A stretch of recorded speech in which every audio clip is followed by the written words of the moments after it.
మన దేశంలో వ్యవసాయం తర్వాత అతిపెద్ద పరిశ్రమ చేనేత అని హర్యానా మాజీ గవర్నర్ బండారు దత్తాత్రేయ అన్నారు. భారతీయ సంస్కృతికి గ్రామీణ జీవనానికి అందం పట్టే చేనేతను ప్రోత్సహించేందుకు చర్యలు చేపట్టాలని ప్రభుత్వానికి సూచించారు. చేనేత కార్మికులను తక్కువ వడ్డీకి రుణాలిచ్చి ఆర్థికంగా ఆదుకోవాలని, నూలు, దారం వంటి వాటిని సబ్సిడీకి ఇవ్వాలని కోరారు.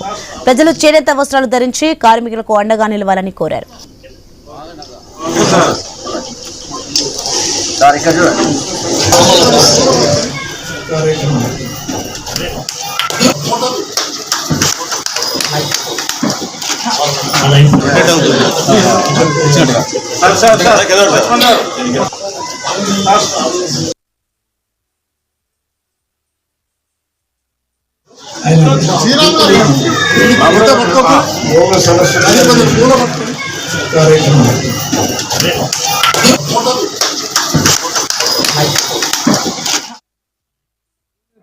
భారతీయ సంస్కృతికి గ్రామీణ జీవితానికి అద్దం పట్టేటువంటి వ్యవసాయం తర్వాత అతిపెద్ద పరిశ్రమ చేనేత.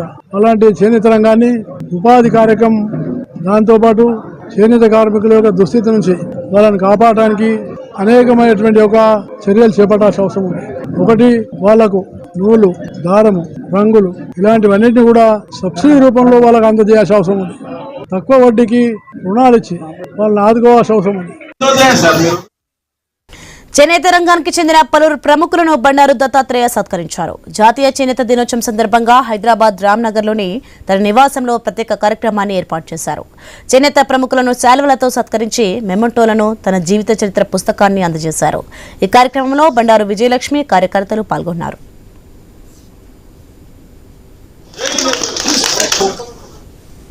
ఉనికిని, వస్త్రాన్ని, అంటే మన భాష, వేషం లేకుండా, కులం, మతం ఏం చెప్పకుండా కూడా ముందు భారతదేశం అన్న ఉనికిని కానీ, మన ప్రాంతం ఉనికిని కానీ తెలిపేది మన వస్త్రమే. అట్లాంటి వస్త్ర నేతలకు, చేనేత నేతలకు అందరికీ చేనేత దినోత్సవ శుభాకాంక్షలు. జై హింద్.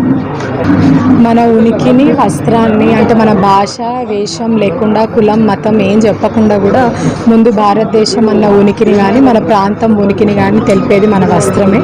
అట్లాంటి వస్త్ర నేతలకు, చేనేత నేతలకు అందరికీ చేనేత దినోత్సవ శుభాకాంక్షలు. జై హింద్. మన మరిన్ని అప్డేట్స్ చేసే ముందు బులెటిన్లో స్మాల్ బ్రేక్ తీసుకుందాం.